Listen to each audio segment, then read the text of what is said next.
আসসালামু আলাইকুম প্রিয় ভাই ও বোনেরা সবাই কেমন আছেন? আশা করি আল্লাহর রহমতে সবাই অনেক ভালো আছেন। আমিও আলহামদুলিল্লাহ ভালো আছি। তো এখন বাজে সকাল ১০টা, তবুও দেখুন রংপুর শহর কেমন অন্ধকারাচ্ছন্ন হয়ে আছে কুয়াশায়। তো আমি রান্না করতেছিলাম, হঠাৎ একটু ব্যালকনিতে এসে দেখি এমন কুয়াশা। এ তো মাশাআল্লাহ আমার অ্যালোভেরা গাছগুলা খুব সুন্দরভাবে বেড়ে উঠতেছে। সাথে একটা মেহেদি গাছ লাগিয়েছি। তো অলরেডি আমার রান্নাবান্না প্রায় শেষের দিকে চলতিছে, রান্নাবান্নার চুলায়। আজকে শুক্রবার ছিল, তো বেলকনিতে এসে দেখি বাহিরটা এমন পরিবেশ, ভাবলাম আপনাদের সাথে একটু শেয়ার করি।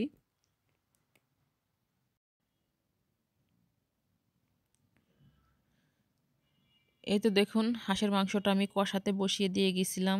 মাশাল্লাহ মাংস কষানো হয়ে গেছে। আজকে আমি নতুন আলু দিয়ে হাঁসের মাংস রান্না করব। চাউলের রুটি করেছি, নিহারি রান্না করেছি। আজকে যেহেতু শুক্রবার, বরের পছন্দ অনুযায়ী রান্না করেছি।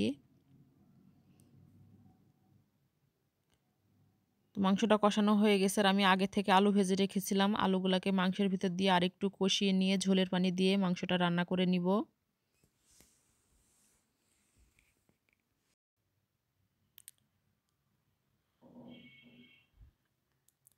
তো মাশাল্লাহ আলু আর হাঁসের মাংসটা কষানো হয়ে গেছে। এখন আমি পরিমাণ অনুযায়ী পানি দিয়ে দিব, সিদ্ধ হবে প্লাস ঝোলটা হালকা থাকবে, যেহেতু রুটি দিয়ে খাবো আমরা।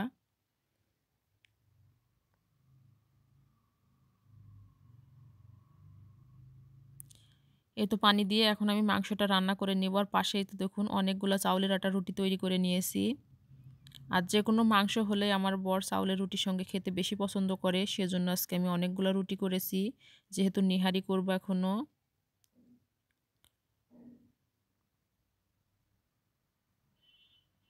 এই যে দেখুন ফুলকো ফুলকো করে আমি চাউলের রুটি তৈরি করে নিচ্ছি। মাশাল্লাহ আমার রুটিগুলা সবগুলা অনেক সুন্দর ফুলে। সে আটা, ময়দা বা চাউলের আটা রুটি বলেন, সব রুটি এভাবে খুব সুন্দরভাবে ফুলে। তো রুটিটা করতে করতে কিন্তু আমি পাশের চুলায় আবার নিহারিও বসিয়ে দিয়েছি প্রেসার কুকারে। নিহারিটাও রান্না হয়ে গেছে প্রায়।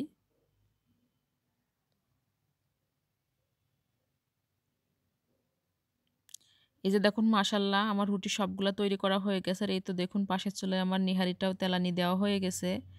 এখন আমরা সকালের নাস্তাটা করে নেব। প্রায় 11টা বাজতেছে।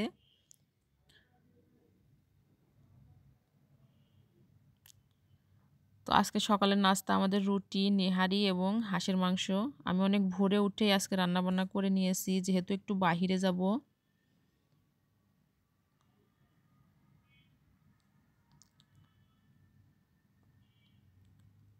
আমরা জন নাস্তা করে সে নামাজ পড়তে গিয়েছিল, নামাজ আদায় করে এসে কিছুক্ষণ রেস্ট নিয়ে একটু বাহিরে গিয়েছিলাম। সেটাও আপনাদের সাথে শেয়ার করব, কি জন্য বাহিরে গেলাম, কোথায় গেলাম।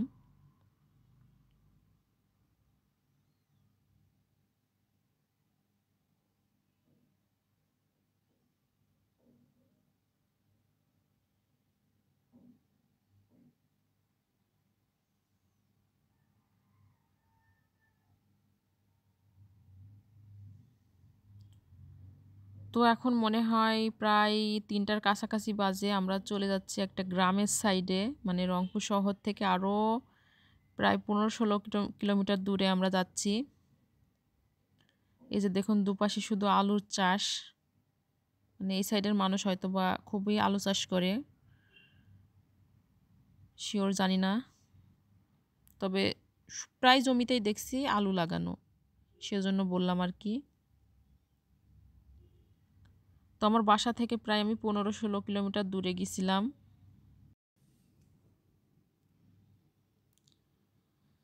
তো সেখানে গিয়ে ফেরত চলে এসেছি। এই যে কিসের জন্য গেছিলাম এবার আপনারা দেখুন।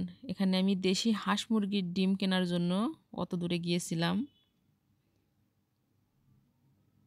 একেবারে পিওর খাঁটি, মানে দেশি হাঁস মুরগির ডিম পাওয়া যায় ওই বাজারে, সেজন্য আমরা গিয়েছিলাম। এখানে আমি ৭০টার মতো হচ্ছে হাঁসের ডিম আর মুরগির ডিম নিয়ে এসেছি।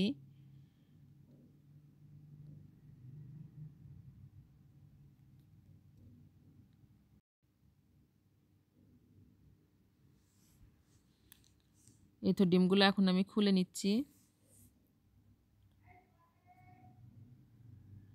একেবারে ফ্রেশ ডিমগুলা অনেক সুন্দর ছিল। খেতে মাশাআল্লাহ এই ডিমগুলো অনেক টেস্ট হয়। এজন্য আরকি অত দূরে যেয়ে আনা। আমি আগে সবসময় বাড়ি থেকে মানে হাঁস মুরগির ডিমগুলা নিয়ে আসতাম। তো রংপুরে এসে যেহেতু ওই বাজারে এই দেশি হাঁস মুরগির ডিম পাওয়া যায়, এজন্য আর বাড়ি থেকে নিয়ে আসিনি, অতদূর আনতে গেলে ভেঙে যায় ডিমগুলা।